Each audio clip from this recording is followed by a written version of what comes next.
Ok, je veux juste mettre des choses au clair avant cette vidéo-là, parce que je me... Oh mon Dieu, Seigneur, ça part mal.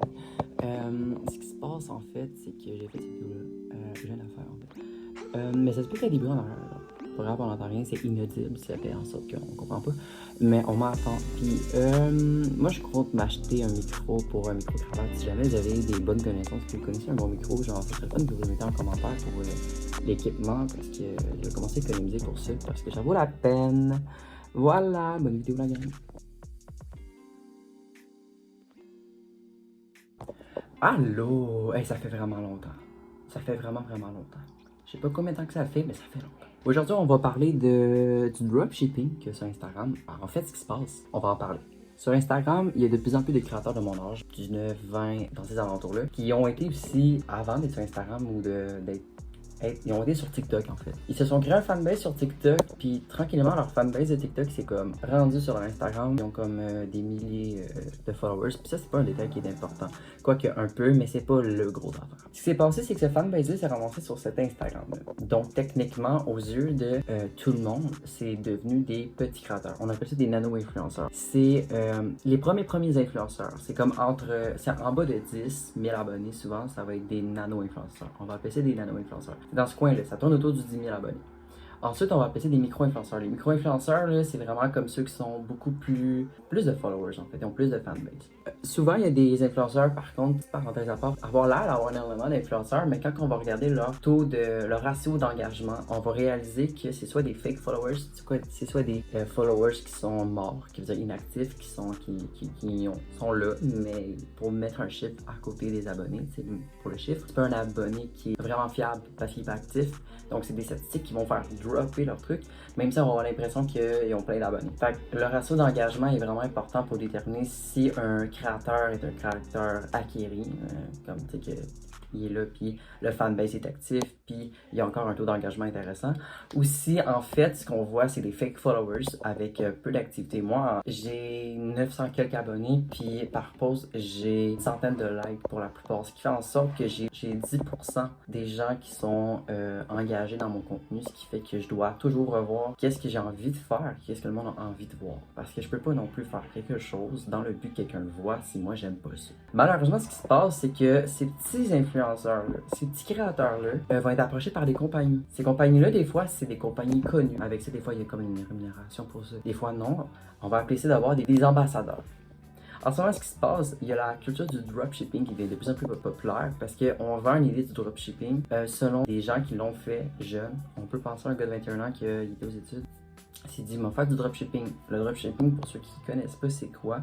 Je peux vous l'expliquer pour elle vite, short and sweet. Le dropshipping, en fait, ça consiste à vendre un produit que tu n'as pas déjà dans ton inventaire. Donc, c'est que tu l'as pas en stock, mais un fournisseur va te le fournir dans le but de le vendre. En gros, c'est comme Teespring. Teespring, c'est un dropshipping. Là où est-ce que le dropshipping devient un arnaque, c'est quand que c'est pas précisé de l'origine du produit, que c'est pas, en fait, envoyé pour de vrai, que c'est pas le produit affiché qui est reçu par le client. Là, c'est là que ça devient une question d'arnaque, puisqu'il y a une question aussi de juridiction puis de droit. En ce moment, il y a énormément de dropshipping où ils vont tripler par 10 le prix. Mettons que tu vas sur Wish acheter une petite breloque.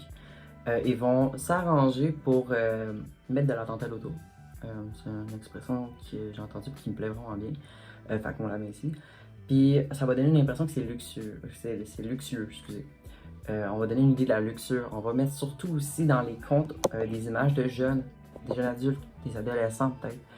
On va mettre aussi des paysages vraiment magnifiques pour vendre du rêve. Et c'est là que c'est vraiment important. On sait que les plus jeunes, mettons 15 à 20 ans, mettons 25, dépendamment pour qui, vont être rapidement impressionnables par le luxe. Influençable, parce que oui, impressionnant étant donné que tu vois ton ami qui a un truc, t'es comme shit, c'est nice, genre t'as les nouveaux AirPods ou whatever, tu sais. Quelque part, il y a une certaine validation vers le luxe et les marques, vers tout ce qui est joli, tout ce qui est branché, mettons. Influençable, impressionnable, peut-être impressionnant. Si on parle d'influenceurs, les gens vont être impressionnés, donc les influenceurs vont être vus comme étant impressionnants, donc les gens vont vouloir se procurer un produit puisqu'ils vont se dire mon Dieu Seigneur, c'est donc bien beau. Ils vont vouloir l'avoir, puis ils vont vouloir le porter, puis ils vont sûrement aussi s'arranger pour probablement le porter, utiliser le code promo, puis des fois ils vont faire des photos, mais comme ils ont rien avec la compagnie, c'est juste des fans qui sont comme c'est correct, c'est correct.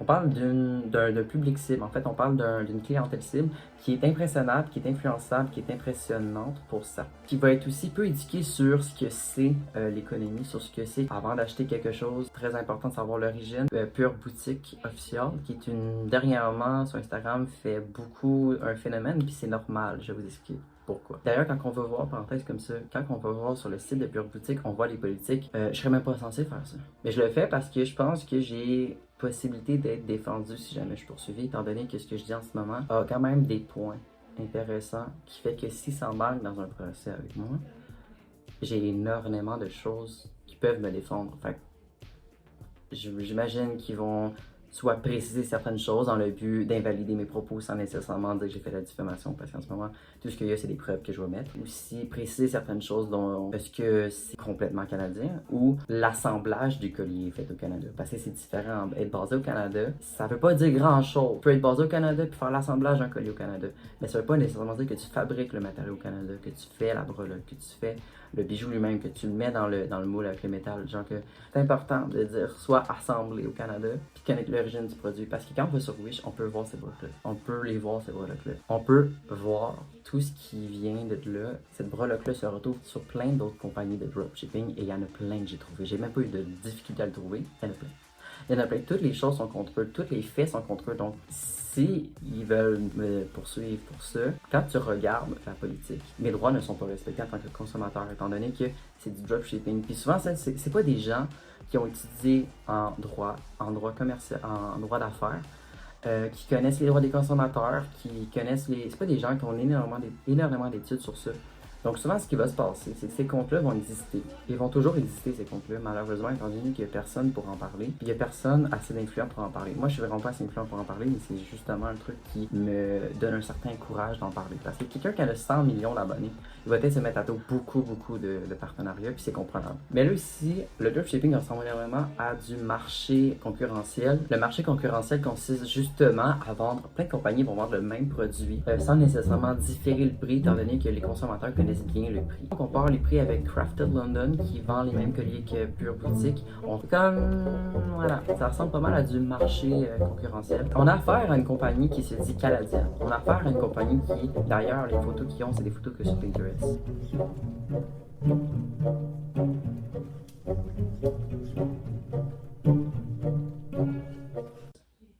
Pinterest. Oui, Pinterest. Des photos de Pinterest qui ont juste augmenté l'éclairage. Souvent, c'est des photos d'un autre créateur. Comme, c'est nice, tu utilises une photo d'un créateur à des fins commerciales, par contre. C'est vraiment pas pareil, là. Tu peux utiliser ça, mettons un compte fan. On va utiliser les photos de la célébrité visée par le compte fan. Mettons la niche adore Britney Spears, ben le compte fan va être Britney Spears.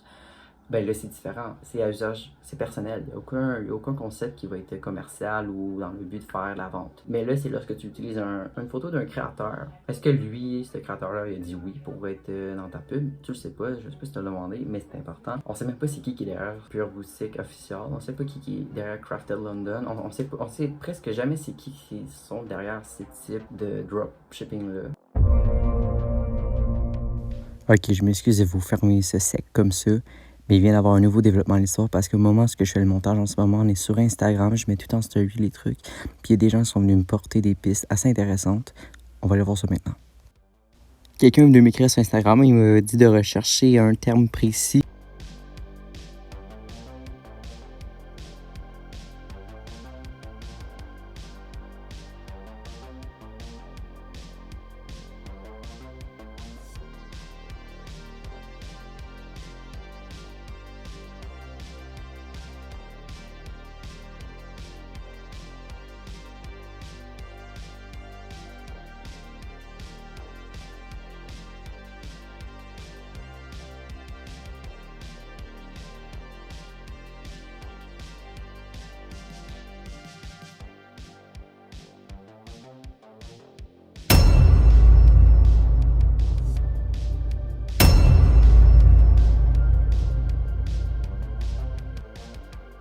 Je vois ça un peu comme du fast fashion. Le coût coûte moins cher, mais en fait, on peut en vendre beaucoup plus. Mais le coût de l'article est tellement pas cher qu'on en fait un énorme profit. Ces compagnies-là vont demander à leurs influenceurs de poster à une heure précise pour qu'il y ait le plus d'activité sur le site en si peu de temps, mais en grand nombre. Certains sites, et c'est pas illégal, nous permettent de voir les statistiques d'un compte et de voir son taux, en fait, le taux d'engagement de sa communauté. Puis on peut voir que le taux d'engagement le plus fort est à 17 heures. En fait, c'est l'heure que correspond l'heure demandée par Pure Boutique à leurs influenceurs de poster. D'ailleurs, on peut même le vérifier sur le compte des influenceurs, c'est situé entre 3 et 5 heures. Approché par cette compagnie-là. Tu prends littéralement les créateurs, en fait, de mon âge, entre la vingtaine et la mi-vingtaine, pour des crétins. Et quand on regarde sur les statistiques, on voit que la compagnie a demandé une marge horaire autour de 5 heures le soir, 3 heures. C'est dans ce coin-là. La plupart des influenceurs vont souvent mettre vers 5 heures, vu que c'est l'heure du souper, puis les gens vont être sur leur selle avant de manger souvent. L'influence sociale est un phénomène sociétal.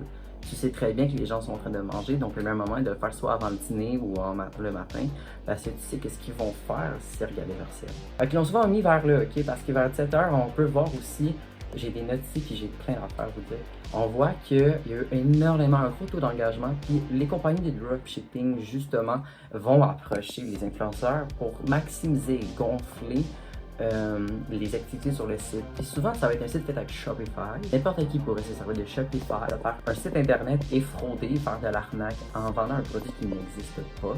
C'est choquant, mais il n'y a pas rien que ça. Attendez, regarde. Quand on regarde de plus en plus, on analyse en profondeur et qu'on utilise justement ce qu'on sait déjà sur la compagnie, on peut vraiment réaliser que c'est pas la première fois que ça arrive et que ce phénomène-là arrive depuis longtemps.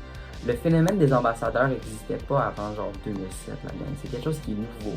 C'est quelque chose qui est encore un peu inconnu. Genre, il faut en parler, là, parce que je trouve que c'est genre quand même un gros scandale ce qui se passe. On se sert des ambassadeurs et souvent ça peut être des jeunes qui ont envie d'avoir l'air de quelque chose, d'avoir l'air impressionnant. C'est totalement normal. Faut pas leur en vouloir à ces jeunes-là. Souvent c'est ça. Puis des fois c'est juste des jeunes qui sont intéressés par le partenariat, qui ont un nouveau projet, une opportunité. Tiens, je vais présenter un produit qui, de un, ne connaissent pas tout le temps l'origine du produit. Et ça ne font pas assez sur la compagnie avant de le proposer, avant de le recommander à ses abonnés. Ce qui fait qu'ils peuvent mettre en danger leurs abonnés. Ce qui fait en sorte qu'ils peuvent aussi faire perdre de l'argent à leurs abonnés s'ils recommandent un produit qui n'existe pas. Leurs abonnés perdent de l'argent. De un, ça nuit à leur réputation d'influence parce que la réputation d'influence, c'est comme un peu un dossier de crédit.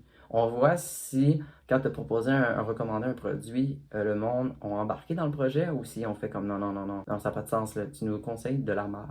On vaut mieux, là. Genre, tu ne prends-tu pas des crétins? C'est aucunement, des fois, ça fait pas partie de la niche. Je veux dire, la plupart des influenceurs qui ont proposé un produit l'ont juste proposé, l'ont juste recommandé. Puis des fois, ça n'a même pas un lien avec leur niche. C'est juste un bijou. La niche a un sens avec le produit qui doit être proposé. Parce que là, c'est des bijoux sur le site, vendus par des créateurs qui ne connaissent absolument rien. Genre, il faut vraiment pas leur en vouloir. J'ai été moi-même, par expérience, j'ai acheté le même collier et j'ai proposé le même collier. C'est pour ça qu'aujourd'hui je peux faire cette vidéo-là. Je parle en connaissance de cause. Avant c'était Crafted London. Si j'ai comparé les deux compagnies, c'est parce qu'il y en a une que je connaissais déjà avant que Pure Boutique arrive. Et c'est là que j'ai fait ah, c'est drôle hein? Attendez, on va aller voir. Et il y a plein d'affaires qui sont sorties. C'est vraiment très malhonnête. Ce qu'ils font, ils évitent de trop en montrer. Je veux dire, Pure Boutique, si vous vraiment faites vos colliers, on peut-tu vous voir en train de les faire? Est-ce qu'on peut vous voir en train de les assembler?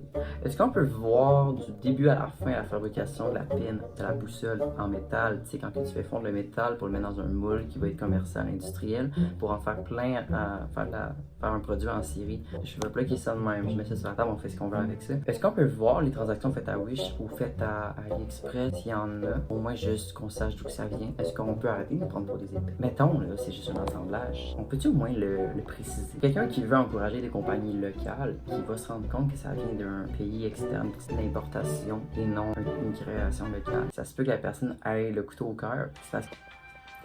Non. Fuck this shit, I'm out. Non. Fuck this shit, I'm. Mais c'est sûr que ça vient pas d'ici. C'est sûr que ça vient d'un endroit quelconque. Parce que pour que ça aille d'étroite ressemblance avec d'autres colliers que d'ailleurs j'ai déjà touché et porté, je tiens à préciser. Ce collier-là, il est facilement reconnaissable. Quand tu l'as porté, quand tu l'as touché, quand tu l'as recommandé, tu peux vraiment savoir c'est quoi. Le monde peut pas te... Eh bien, s'ils veulent, ils peuvent bien te dire « Non, t'as pas raison ». Mais c'est parce qu'à un moment donné, oui, t'as raison. À un moment donné, t'es pas tant crétin que ça, puis il faut arrêter de te prendre pour un crétin. Il y a tellement de choses qu'on sait pas. Il y a tellement de choses qu'on se rend compte après. Hey, créateurs québécois, c'est pas des épais. Je me permets de dire ça, je suis québécois, puis je pense que c'est un jargon qui est québécois d'ici, puis ça, c'est local au moins. Mais, non, on n'est pas des épais. On n'est pas des caves, non. On est des créateurs, puis je pense qu'on mérite de pas perdre notre crédibilité, puisqu'il y a une compagnie qui profite de la visibilité des créateurs à son propre avantage. Quand on fait un partenariat avec un créateur, tu deviens une équipe, tu deviens partenaire. Les arnaqueurs ici, on n'aime pas ça. Hey, la gang, sérieusement, là, réveillez-vous. Le dropshipping, Instagram, quand on vient de commencer à avoir des petits abonnés à coût de 5000, à coût de badge de 1000, puis que là, tout à coup, des petites compagnies avec des noms bizarres, vraiment trop beaux pour être comme, voyons. Dernièrement, au moment de faire cette vidéo-là, je reçois plein de messages de compagnies qui veulent parce qu'ils voient que mon ratio d'engagement il commence de monter. J'ai même pris en photo les statistiques pour être capable d'avoir un super visuel pour le montage de cette vidéo-là. Malgré les mauvais mots que j'ai pu dire dans cette vidéo-là, moi c'était local, contrairement à mon colis.